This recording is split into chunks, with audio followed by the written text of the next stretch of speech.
Hey guys, it's back to school time. Schools are reopening, and I thought, why not get someone from the education sector to discuss all about how the schools are in Dubai and what type of schools are there. I am really excited for this episode. Joining me today on the show is Dr. Neil Hopkin, the Director of Education at Fortis Education. Now, guys, before I start the show, you know what you have to do. If you're watching this on YouTube, please do subscribe to my YouTube channel, hit the notification bell to stay updated.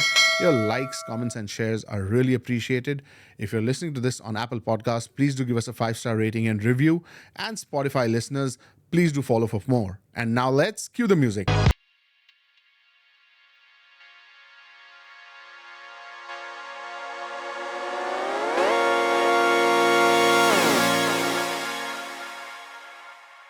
Hi Neil, thank you so much for taking the time out and joining us, on the podcast. Why don't you start with a small introduction so the audience knows, what you do? Well, I'm about 1,000 years old to hear. I don't know whether I can really keep it short. So I'm Dr. Neil Hopkin. I'm Director of Education at Fortis Education in Dubai, which is an education group which includes Sunmark School, Regent International School, and Jumeirah International Nurseries. Wow. I've been a school leader for about nearly 32 years now. Wow. And it was a national leader of education in the UK, advised 3 British governments and secretaries of state. They didn't listen to a word of my advice, so I can't be held responsible for anything that went wrong in the past or even now. But certainly I've had a lifetime passion for leading schools and trying to make an impact in children's lives, and of course the accompanying impact that has on family life as well. That's amazing. That's amazing. Now, Dr. Neil, when we talk about education and school, Dubai is a land of expats, right? And, people come here from all around the world. So what type of schools do people find in Dubai? As in, what are the types of curriculums can one see in Dubai? Well, I think the way that Dubai has structured it, it's very clever, and it's fascinating to see because they're allowing the market to drive, the government is allowing the market to drive the kinds of schools that are there. And so almost any school system that you want, you can find here in Dubai. So there are the obvious choices. There's the British curriculum schools, which are the ones that I work with, but also, of course, American curriculum schools, the international baccalaureate schools, and they come in many different shapes and sizes. Some run the IB system all the way from the youngest children through to the oldest. Some just choose to offer it in the later years in what's called the diploma program, the IBDP. In fact, that's something that Sunmark School offers as one of its pathways. But also, of course, there's a whole range of other nationality of schools, French schools, Pakistani schools, many Indian schools, of course, are providing here. And then there are schools that have a particular emphasis within what they offer. Perhaps they're looking towards SEND, special educational needs and disabilities, as a focus, or a whole range of technical foci that they may have. In addition to that, of course, there are charter schools. And then, of course, the public schools as well. So there's a huge smorgasbord of schools that are here. And really, it means that if you're coming over here, you can make a lot of nuanced choice. Of course, the downside to that is that it's very difficult for parents. The kind of education that you had to hear actually now has multiplied 100 times over. And there's a lot more choice, a lot more different direction. Not least to mention, of course, the introduction of new technologies and now latterly artificial intelligence into the whole scene of education. So as a parent, what you're looking for when you go and visit the schools perhaps is based on your experience. But the children that you have in tow just behind you as you're dragging them around on the school tour, actually their world is very different. And the kind of education experiences they have that you're seeing play out in front of you won't necessarily resonate with what you experienced as a child. And that means for parents it's quite difficult to make an informed choice. Yes. No, I mean, as now when you're saying that, because I have 2 kids and they go to school, and I see that, yes, it's changed drastically from when probably I was in school. And I think maybe, 20, 30 years down the line, it'll change even more. Well, that's the question, isn't it? I mean, there are many people within the global education community now that are saying, do we even think there are going to be universities? Right. Isn't it going to be the case that actually employers in the future are going to be saying, show us what you've done. Show me the portfolio of work that you've undertaken, the projects you've done. Show me what you've done outside of school. Because actually, I'm not that interested in the pieces of paper that you have. I'm interested in what you're capable of doing. And people are getting anxious about, people in education are getting anxious about that. But honestly, over the last 30 years, I've seen that argument play out again and again and again. It doesn't matter what the technology is that comes, what the latest trend is in education. It always seems as though yesteryear's educators are saying, this is the end of the world as we know it. Schools are going to disappear, universities are going to disappear. I don't think that's ever going to be the case. I think actually what happens inside schools will change. I think that the embrace of artificial intelligence is probably inevitable. Over the course of the next, let's say, 10 to 15 years, I think we will see schools change radically. But I don't think that will be moving away from adults interacting with children. Right. You and I saw that. You must have seen that here during COVID with your children, that actually they really missed that social interaction. Absolutely. And in fact, what we're seeing now, I was reading in the Guardian newspaper the other day that there was an article talking about young children who were born during the COVID years, didn't have all of that interaction. Everyone they saw talking had a mask on, so they couldn't actually see lips moving. There was less conversation. And what they're now noticing is those children are just starting school in the British system, around about 4 or 5 years of age. And they're noticing in the UK, at least, that those children are 2 years behind where they should be. Right. Now, I think that emphasizes to us, all of us, that are looking at the introduction of technology into schools, that actually we're not going to throw all the people out here. That doesn't work for children. It's not how the human mind develops. And actually, the process of learning isn't just about getting better at maths, although, of course, some parents would definitely believe it is. But it's actually about many, many other skills. And I think what employers are going to be looking for in the future won't just be children that have been taught by AI how to do long division or differentiation or something, but actually they're going to be looking at a whole range of skills that you need to have, one of which will be to be able to leverage the use of technology. But that's just one skill amongst many. Right. And actually, I think the schools and the universities will all adapt to that, and they'll change what they offer, and they'll change, therefore, how they assess and decide how they're going to examine students. But I still think we'll find that schools and colleges and universities are going to be extremely relevant. They'll just change more than they ever have. Right.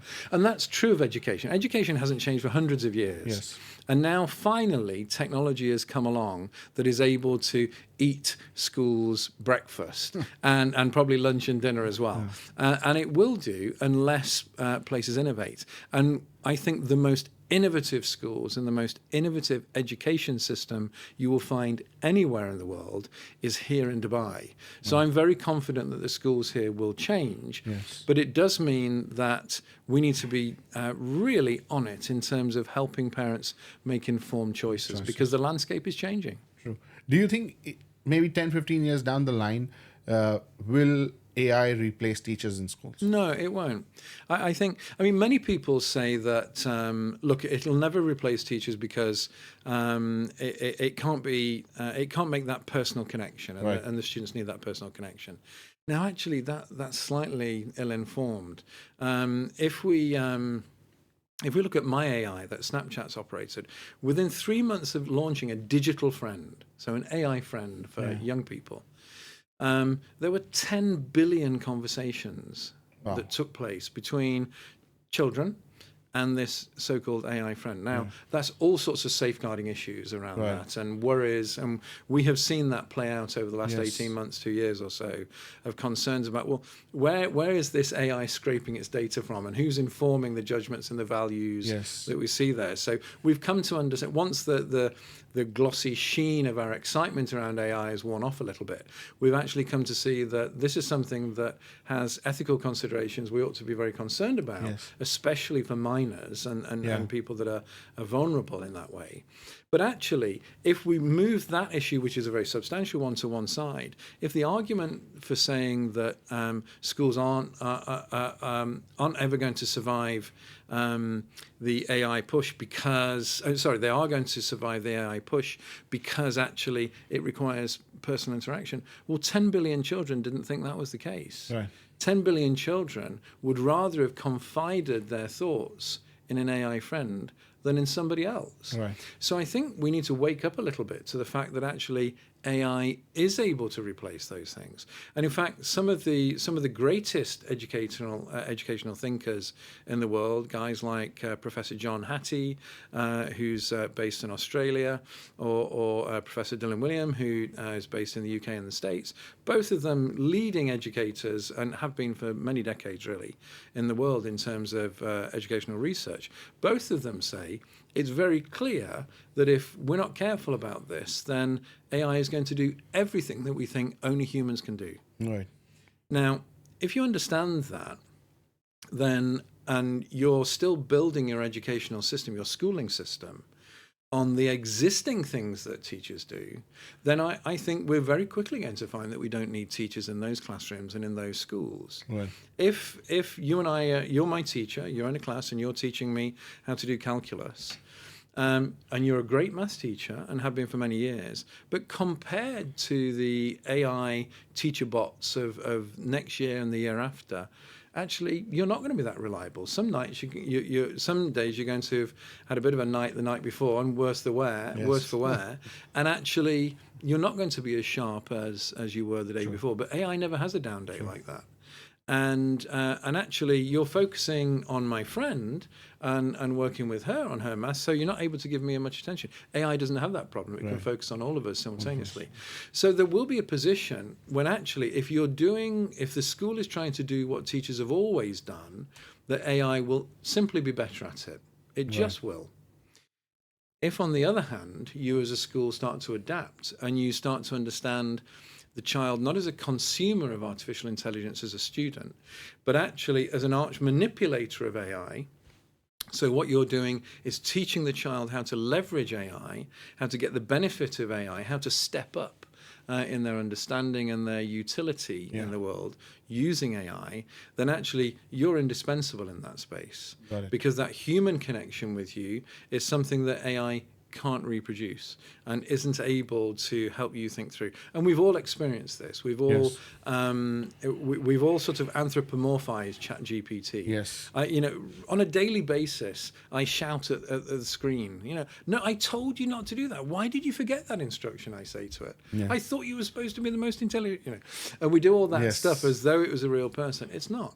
And all the higher order thinking is a long, long way off being introduced into classrooms. So really, teachers will be facilitating, they'll be enabling a lot of higher order thinking, metacognition, we would call it, and that will be vital. So their role in the classroom will be different, it'll be new. And that means that there's a great emphasis on teacher training and continuous professional development, for sure. And certainly the educational establishment is going to have to change to manage that. However, do I think there'll be a time when schools don't have teachers? Never. I just can't see it. Right. Tell me something now. We were talking about different curriculums. Now, what usually is the difference between, say, a British curriculum or an American curriculum or an IB, right? Now, I also, as a parent, my kids go to a British school, but, I understand that, if someone's done an American curriculum, goes to US for further studies, it's easier. But as a teaching to a child, right, from, say, the, grade 1 to grade 10 or whatever, how different is it? I mean, do they teach different things, or is the method different? What exactly is the difference? Well, I mean, the first thing to say to her is, well done. You chose the best curriculum. Thank you. So I'm biased. I was part of a group that helped to shape the English National Curriculum, which is what British schools use, around about 15 years or so ago. And I think it's a decent curriculum. It's not perfect. And in fact, I don't think any curriculum is ever going to be perfect.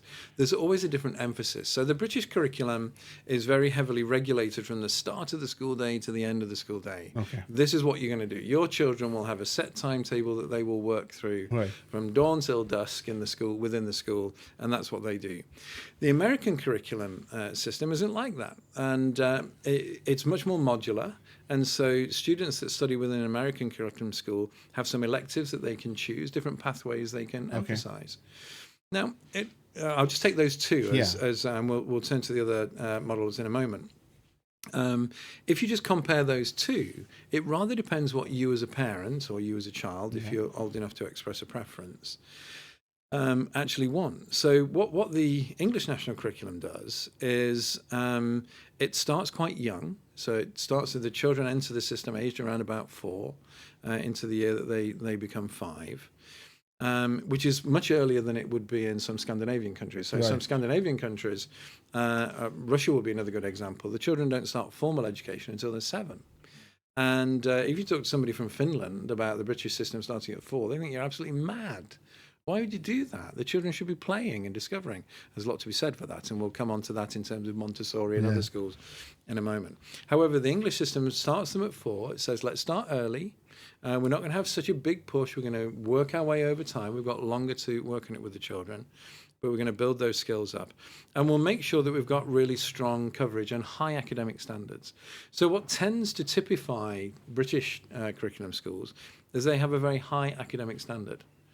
So if I were looking to take a child into university, if I was a university and I was looking to take people, I would definitely look for people that have been through the British system rather than the American system. Now, I have to confess I am British, so there's a certain level of bias. However, when I speak to American parents that have their children studying at American curriculum schools, actually they're looking for something else. And they're saying, honestly, when our child's 5 or 6, I'm not expecting them to be Einstein. I'm not looking for something that's predicated on that. What I'm interested in is that my child is very holistically developed. There's a whole range of things I want. Not least of which will be sport. And so you tend to find in American curriculum schools, there's a strong emphasis on a lot of sport activities. But also when they get a bit older, I'd like them to start selecting their pathway a little bit more. I want to hear more student voice in there. So they can say, hey, look, I want that medicine pathway that you've got there. I want that engineering pathway you've got there. Or actually in some American curriculum schools, if you have enough students that are interested in a particular thing, let's say that you and I got 8 of our friends together and we're all interested in nanotechnology. Then I know there are some American schools that would actually then put on a whole elective around nanotechnology. So there's a great deal of student voice there. So there's a lot of flexibility. Now, as a Brit, I would look at it and say, but where's the rigor? Where's the rigor here in building year on year, layer on layer? And the Americans looking at the British system would say, where's the flexibility? I don't see that. Now, of course, neither type of those schools wants to be vulnerable to that criticism. So then the British schools tend to put on lots of after-school activities, extracurricular activities, we call them ECAs, to make sure that those children are then able to access all of the sports and other activities, these so-called electives that the Americans would have. And of course, the Americans make sure that they amp up the academic challenge within their electives to make sure that it addresses the criticism that maybe it's not academically challenging enough. So there's a lot that plays into both of those systems, and as I say, they have a different emphasis, but that will be what informs the choice. Now, just to come back to your point there, Tahir, about does it make more sense to go to an American school in order to gain access to American college? Many parents believe this, and it's not true. Okay. So if you want to send your children to an American school, please do sign up to Sunmark, which runs a British curriculum, but we'll give them a first-class education, which will get them into their American colleges. And we have a lot of children that get into a lot of fantastic colleges in the States. Now, look, the reason is that actually, as you said, learning is learning, really. And okay, there's a slight difference in the curriculum, perhaps. There's an emphasis over here that isn't over there. But the reality is that maths is math. Apart from the Americans call it math, and the Brits call it maths. But apart from that, there's no difference. It's numbers. We're all managing the same stuff. And understanding geography and the humanities, it's all basically the same thing. The topics might be different, but the skill sets aren't. And it's actually the skill sets that we're interested in mostly because back in the day, I can remember my father sitting around the dinner table and saying to my brother, who was doing a geography A-level, he'd say, well, what is the capital of Venezuela? And if my brother couldn't answer, he said, I thought you did geography. Those times have gone. Yeah. You can Google that stuff Google if you're that not stuff, sure, yes. But the reality is that actually the skills that a child learns, and then critically, their understanding of when to use those skills and how to use those skills, that's what's critically important. So then the curriculum itself and the content of that becomes less critical to the parent's journey. Before I was here in Dubai, I was leading a school in Shanghai for a very large organization, Nord Anglia Education, one of the world's leading education global providers. And it was their flagship school. And we had tons of kids that were going to American colleges from there, out of a British curriculum with an IB sixth form. Got it. So not remotely an American system. It couldn't be further from an American system. That's good to know. But they were going there. Why was that? Well, it's because quality education is quality education.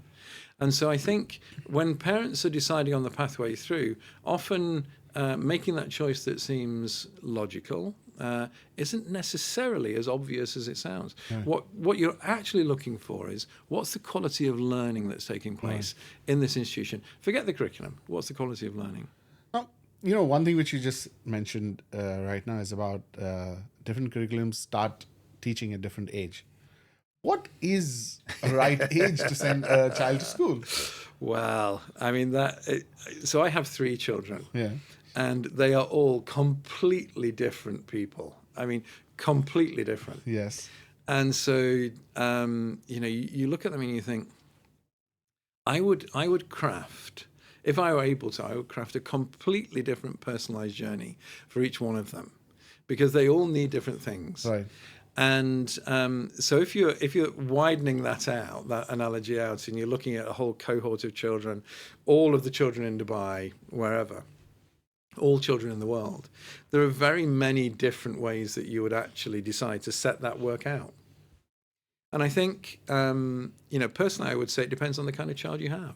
I mean, for some children, a Montessori type education where you're delaying any level of formality as long as you can, so they're engaging in a natural world environment, that might be best for them. Okay. I know my older brother would certainly have loved that. He was a very physical person and wanted to, his best learning experiences were out in nature.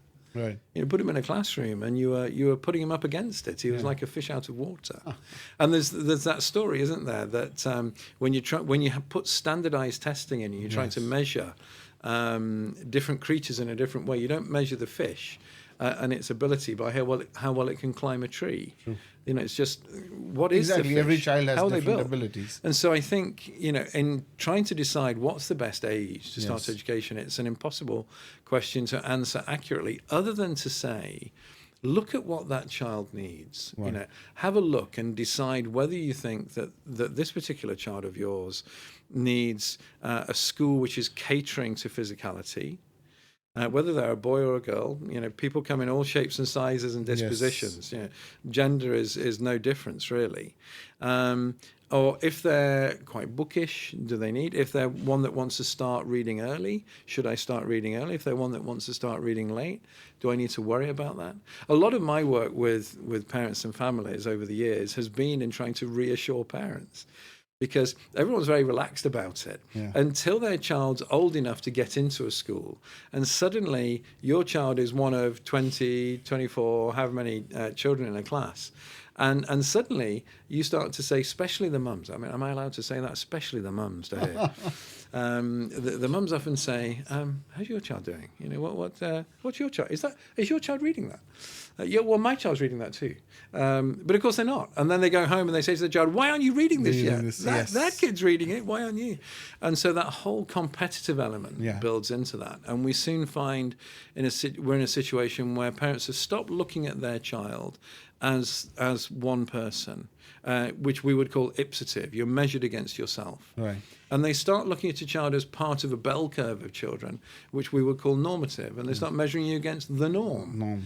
Well, what does it matter? For your child, this is the norm. That's how they are. Right. So the key in terms of deciding when they should start is all rather determined by who your child is. Now, that's the professional spiel that I'm giving you there to hear. Yes. If you were to ask me personally, I would say, personally, I would keep the children playing slightly longer. Okay. I think the Finns are onto something. I think the UK, thankfully here in Dubai, we haven't adopted and run down the process of making all sorts of assessments of children very, very early. I hope we never do. Yeah. But in the UK, they'd reached a point when they were really assessing things ridiculously early. To try and decide whether kids are on track or not and what they ought to do. I think if we delay it slightly, that's better. Give the children a bit more room to breathe and to play and to build up that creative dialogue. Often it's not written necessarily, it's all just oral. Yeah. But the sophisticated thoughts that they can build up, because their brains are brilliant at developing language, before you get into that other stuff is better. So I might be tempted to start children aged 6 or so. It's interesting, isn't it, when you look at the Dubai framework, that they introduced legislation last year so that actually children can stay within the early education centres, what we would have called the nurseries, a little bit longer. They can stay for another year or so. Wow. Why is that? Well, some parents actually like that. So I think that's a very progressive step that they've introduced here in Dubai.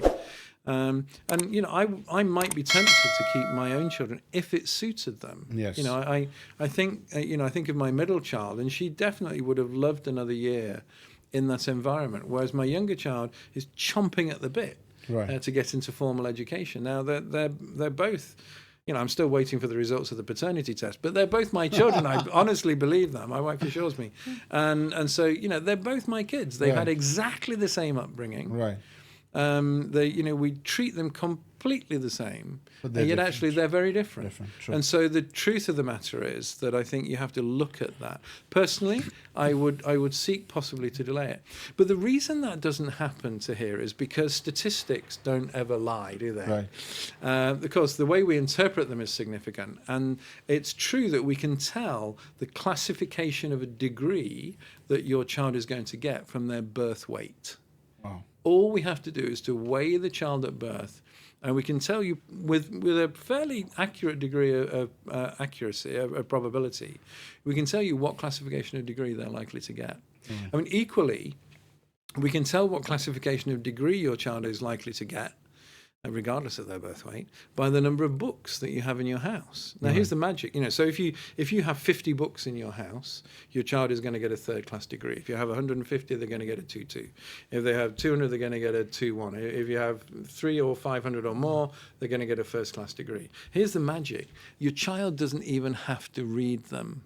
Right. So why does it make a difference? Because it tells you what the culture of the home is. So if you look at your own parental behavior, and you don't need to confess this on air to hear, you can keep it private. You can tell me offline later. But if you look at your own parental behavior and you think about how much you're looking at your own phone when your child is with you, as opposed to you looking at them or reading a book with them or engaged in some activity with them, that tells you a huge amount about the influence you have on your child. Now, if in the time that you have with your child, you're reading a book either with them, or perhaps as they're a little bit older and they're reading their own book, you're also reading a book, that's starting to say to them, we believe in knowledge in our family, we believe in learning, we believe in ambition and pushing ourselves forward. And so suddenly you're creating an environment, and then we're into nature nurture. So your birth weight is a nature type issue. It's telling us something. It's actually telling us about your diet and other things that are important to your development as a person. But actually the nurture that you give through the influences you have, what you do about screen time, do you switch the TV off in the house? Is the TV in a prominent place? Do you play with them? Are they free to fail? Do you cuddle them a lot and tell them they're loved? Are there raised voices, or is everybody calm and considerate and logical in the way they resolve differences? Do you fall out with your partner and show your children how you make up and how you fix things? All of those things will determine the classification of degree that your child gets. So I think in many respects, we're in a situation where there's a lot to play for parents still. And there's a lot to feed in there. Would I personally have given some of my children a slightly later start? Probably. But, certainly the little one, would happily have run in, 2 weeks after being born. He's just wired that way. And so that would be appropriate for him. No, that was brilliantly answered, by the way. Now, tell me something. How are the schools in Dubai governed?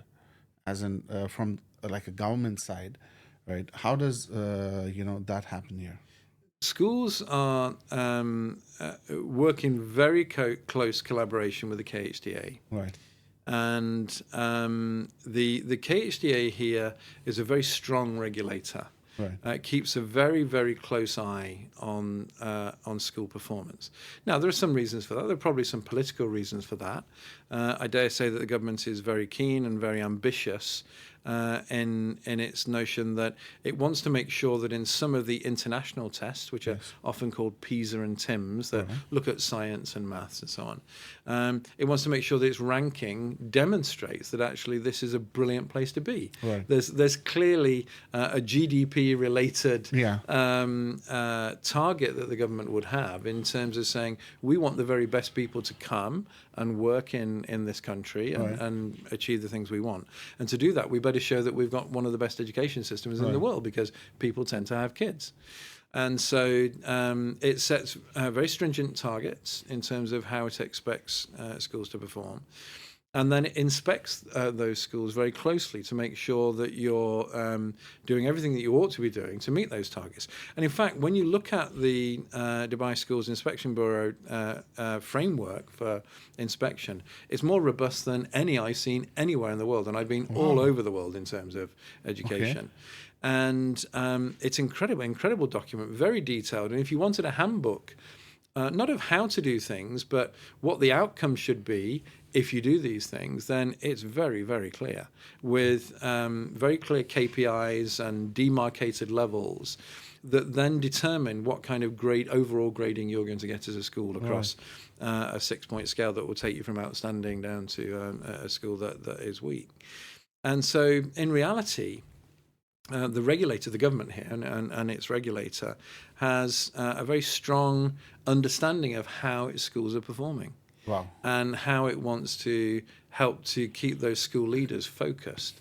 Now, if you've been anywhere else in the world, an annual inspection seems like very heavy regulation. And but once you've worked here for a while, you start to understand that although the year therefore feels quite short, because you get inspected, there's a period while they consider and go through quality assurance for their report. You get it some weeks or even months later. You don't have much of the year left to work on the things they want you to work on before they're coming in again to look at you. So although it feels very short, it actually increases the tempo and the enthusiasm with which you get on with the next thing. Right. Because what the government very cleverly has done is to say, we will allow you to set the fees of the school in accordance with the ranking of your performance against our inspection criteria. So, of course, schools and school owners are very incentivized to make sure that their school gets to outstanding as quickly as it can in order to be able to maximize their ability to operate as a business and charge a certain fee. So I think that's very smart, and it drives schools and it's sort of a race to the top. So what are the parameters, or what? So because, this kind of rating system, I'm not sure if it's there around the world, but yes, in Dubai, schools get a rating. It's outstanding, very good, good. What differentiates an outstanding school from, say, a good or a very good school? Well, it's very difficult to say because there are many factors that contribute to it. Effectively, it's the main factors, it's a formula system that they operate. And so they say, look, we've got this many KPIs and you've got to hit a certain number of them in order to get that particular grade. But there are some particular areas that are non-negotiable. And if you don't hit these particular areas, you're not going to get that particular grading. And it tends to focus around certain key important things, such as the performance of the core subjects, so-called core subjects of English, maths, and science. Arabic and Islamic, of course, is terrifically important in this part of the world, and so that's also very important. And there are various other factors that would all be considered. But effectively, what the inspection framework is looking at are 6 key areas that a school should be performing extremely well in, and the majority of those should be graded as outstanding for the overall grade to be outstanding. And that includes things such as leadership. It includes things such as the personal and social, emotional development of children, which is wonderful to have in the inspection framework. It's not just about, can you bark at the prince and can you do your long division? But actually, that personal development that the child has in there is very important. Of course, teaching is in there as well as a notion of how the children are achieving, both in terms of the progress they make and the attainment that they make. And the curriculum and how that's adapted and how that actually shapes, all of that is terrifically important. And of course, the standards that the children are reaching ultimately. So there's a whole range of areas that it would look at, the way that the school is governed, how the school owners are developing and investing in the facilities around them. All of these factors all come into the various different criteria that are considered that allows the regulator to give a best fit summary of this is what's outstanding. But in honesty, Tahir, I when I think about really what you're looking for as a parent when you're measuring a school, it's something more than just what's in that framework. You want to walk into that space. And when I was in the UK, I worked with probably each year, probably about 250 schools, helping them improve as part of my role as a national leader of education. And I could tell, I used to say, once you got in the groove, I used to say that within 15 seconds I could walk into a school and tell you whether it was outstanding. In the UK regulated system, there was no very good. It was either outstanding or good. I could tell you if it was a good school or an outstanding school, just very quickly when you go in. Why is that? You can taste it. It's just in the tiny detail. Right. You know that apocryphal story that there is of the rock band that used to say that, when they're setting up all the equipment for the rock concert, one of the criteria they'd have on all that big contract, big fat telephone directory contract that they would have, they used to have a line in it that would say, we want you to fill a big jar at the front of the auditorium, and we want you to fill it with M&Ms, and it can't have any brown M&Ms in it, or blue. I can't remember what the colour was. And it can't have any brown M&Ms in it. And they go into this huge rock concert. And of course, there's all the gantry and all the heavy equipment that would kill them if it fell down and so on. And they just go to this huge jar of M&Ms and they'd see if they'd taken all the brown out. Right. And if they found one brown one in, then they would go through everything with a fine-tooth comb because they knew that someone wasn't paying attention to detail. True. It's like that with a school. When you go into a school as a parent, it doesn't matter if it's an American school, Indian school, British school, it doesn't matter. Pay attention to the details, not the obvious stuff, not the stuff that comes off the silk tongue of a school principal. Actually, the interesting things. How are you greeted when you're 3 meters away from the front of house receptionist? How are you greeted? So we have this gold standard that we have in Fortis Education schools. If you get to within 3 meters of our front desk, I know that the receptionist is going to look at and give you the best smile in the world and say, and lock eyes with you. And as you come in, how are you? How can I help you today? That's the kind of welcome you're going to get. Why? Because we guarantee it. Why? Because that is our brown M&M. That's the detail. True. This is the attention to detail we're paying, that if you walk into Regent International, you're going to get that reception. You walk into Sunlight School, you're going to get that. You walk into Jumeirah International Nurseries, you're going to get that. And that tells you that we believe that you, the customer, the parent, comes first, that we believe that we as an educational establishment want you to feel warm and welcome, just like your children will. Right. And you can break the stick of candy and you can see that written all the way through. Got it. That anything you do, anyone you meet, we will behave like that with you. And that's our guarantee for everything, for each maths lesson that takes place, each English lesson, each sport event, and so on. Now, being able to taste that instantly becomes critically important, I think, far more, at least equally, to the inspection framework. So when I think about schools that I would recommend to people, part of that is informed by the regulator's comment, but only a part of it. Right. Actually, that school visit, going on the tour, paying attention to those details, for me, that's 75% of it. Because the truth is, all of those inspection things, and the same is true of exam results that the school gets, all of those things are to do with the bell curve, all of the children. Right. But I don't have all of the children. I have my child. Yes. And so I'm interested in how are you going to be with my child? You know, maybe everyone else in the school can't spell their own name, but my child is Mozart, you know? I want to know what you're going to do with Mozart. True. Or the other way around. Other way you know, around. maybe Yeah, everyone yeah, here yeah. is Mozart and my Yeah. child can't spell their own name. Yes. I want to know what you're going to do. I don't care that you've got, you know, half of your kids have got 45 at IB. Yes. Or you know, 4 A stars at A level. My child can't spell their own name. How are you going to help my child? And is my child going to feel good at in your school? So those are the things that really matter. And I think discerning parents are able to understand, yes, there's a regulatory framework and there is security to that. Yeah. There's definitely security in knowing that someone is coming in and checking there's a minimum standard. But in order to understand where the icing is on that cake, I need to go and see it and taste it and hear it in reality.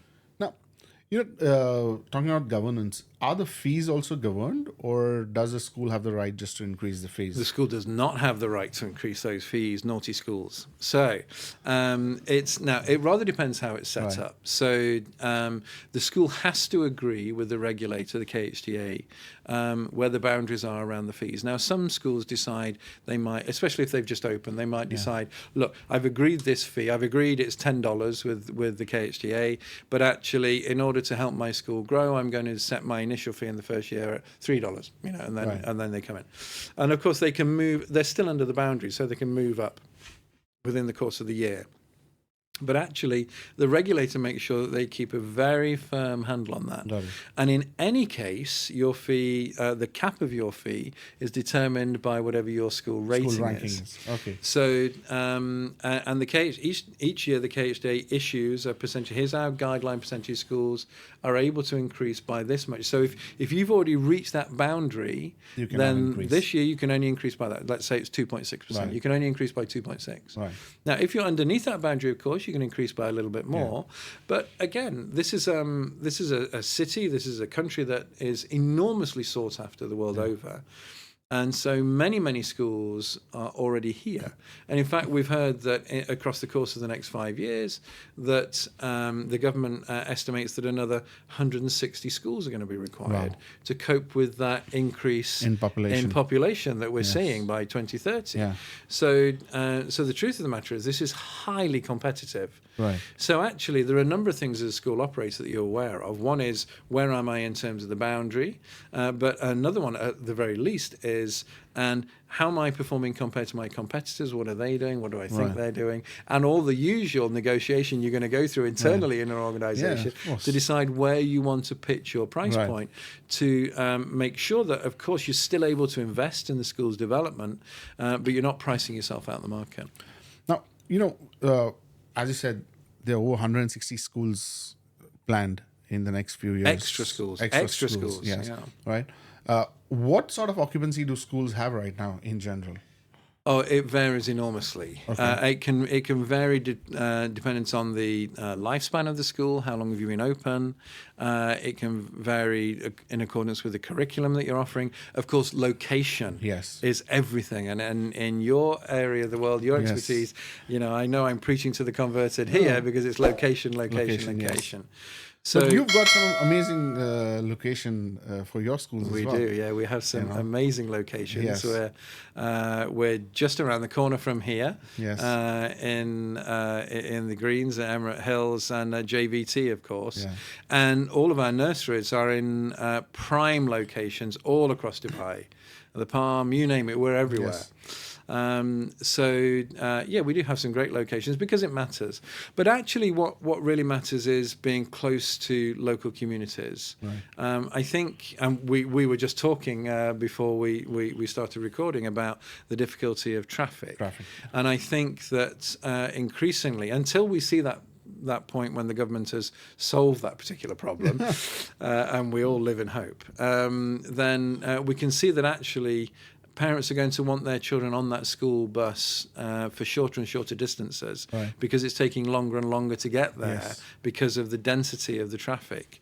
And so we're quickly moving towards a position perhaps that you and I knew as children. I'm about 50 years older than you, but you and I knew Tahir as children when you went to school, it was to a school that was quite close to your community. Very close. You could walk, couldn't you? Absolutely. And Whereas here at Regent International School, many of our families still walk to school, which, and when you ask them, what are the top three things that matter? Yeah. It's a sense of community in the school. Regent's an incredible community school.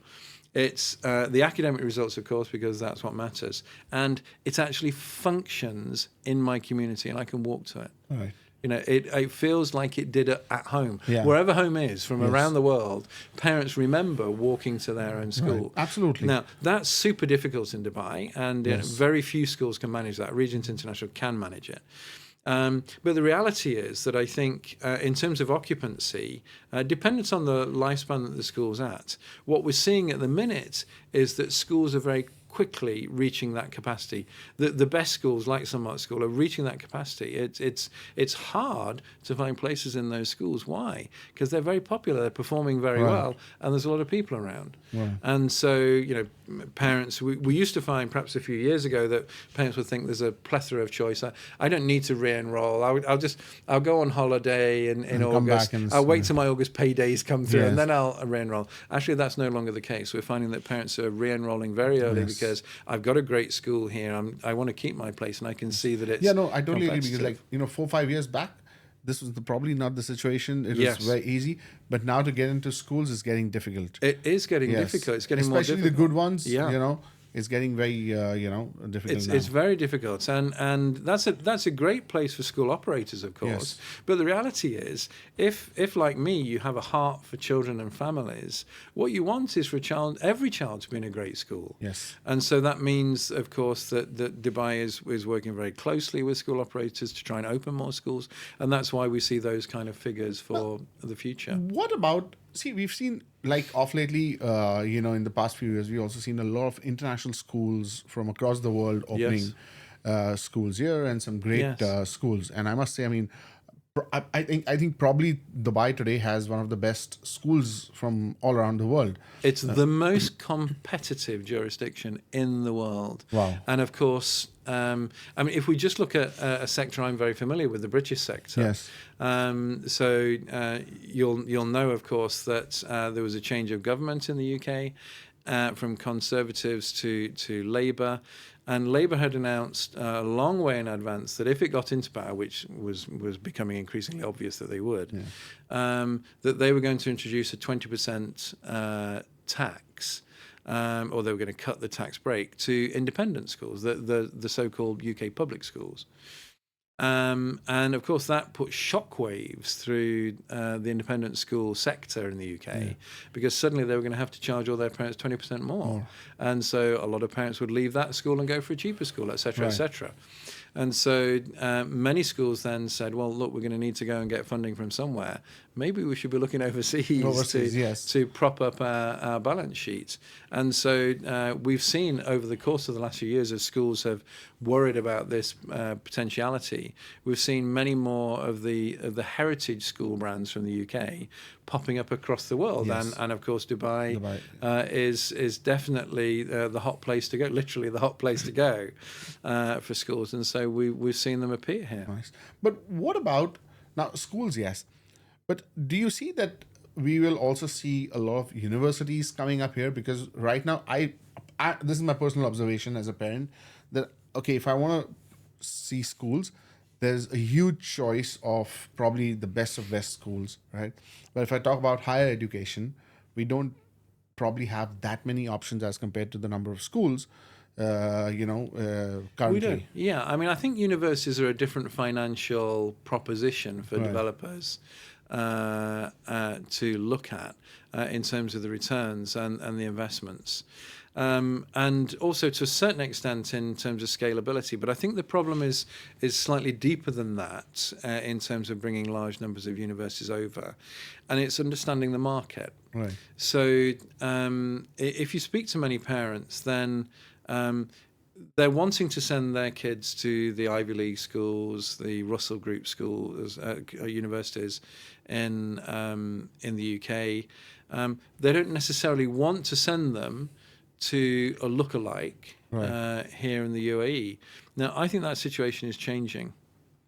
I am involved in a strategic group with the University of Birmingham in Dubai, absolutely astounding campus, fantastic academics, Right. a very, very attractive proposition for university here.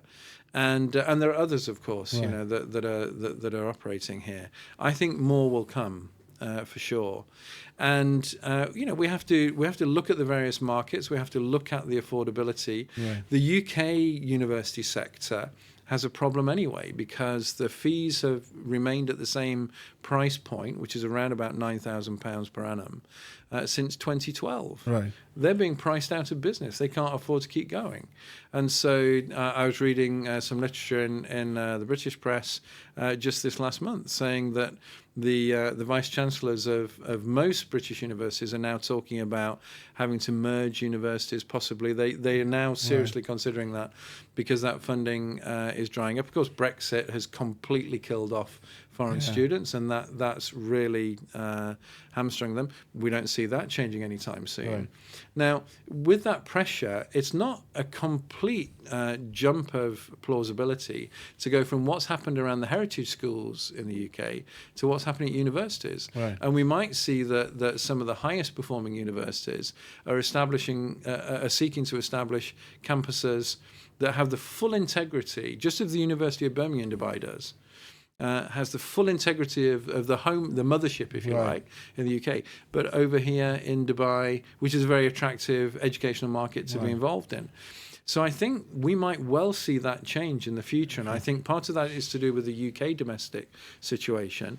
And partly that's to do with the success that university vice-chancellors will be able to see in the K-12 sector, where they can see, hey, that's worked pretty well. And furthermore, gosh, they're doubling up their population. There's 160 new schools. That's a lot of kids yes. who might actually, their parents might say, well, why don't you just go to university? Look, we've just opened the University of Edinburgh just down the road there. Why don't you go there rather than going back over to the UK? True. So I think it's definitely watch this space for universities. Right. And now, also one concern which I see that a lot of parents have is that, as Dubai is a land of expats and people keep coming here. Obviously, when they come, some might have young kids, some might have kids which are older. Now, Arabic as a subject is there in schools. Now, if someone's just entering, say, midway, say entering school in grade 6 or 7 over here, how does the person cope up with that?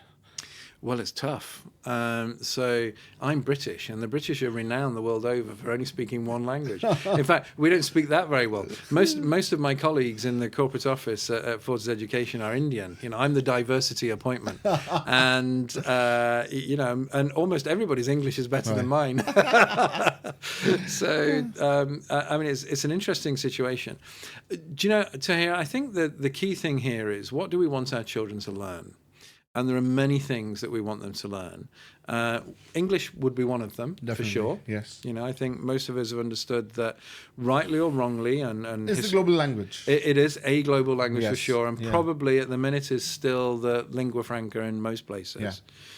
However, Mandarin Chinese is a terrifically important language. We have an amazing Mandarin program at Sunlight School. And we've seen the Chinese population at the school absolutely explode. I mean, vast interest there. We have 450 of our non-native Chinese children now speaking Chinese each week. These are kids like my kids, English kids, who've learnt Chinese and can now speak it. My children love it. They can have a whole conversation at the dinner table that I can't understand. That's super important. What other languages would you want children to learn? Now, we might have said historically, well, I want them to be able to code. But we can all see now that the technology is moving so quickly that actually the desire to code is perhaps not what it once was. Spanish is certainly a very important language globally. What's another super important language globally? Arabic. Yeah. And so I think, although it is very challenging when you look at our timetable, so, currently our children attend 4.5 days a week. Right. Let's just compare to the UK that I know well, where they attend 5 days a week. So we're half a day down. And then you have a day of, when you add it up across the course of the week, a day or so of Arabic studies. So you're actually working on 3.5 days. compared to that kid over there in Liverpool who's doing 5 days. Right. So we're asking quite a lot of our children. And of course, what that often means is that they're having to start quite early in the day. Right. Now, that's okay when you're 6. You know, those 6-year-olds are awake at Yes. 5 a.m. anyway. That's part of the problem. But those teenagers, 14, they are very definitely not awake at 6 a.m. Right. So that's, whereas back in the UK, they're starting at 9 o'clock.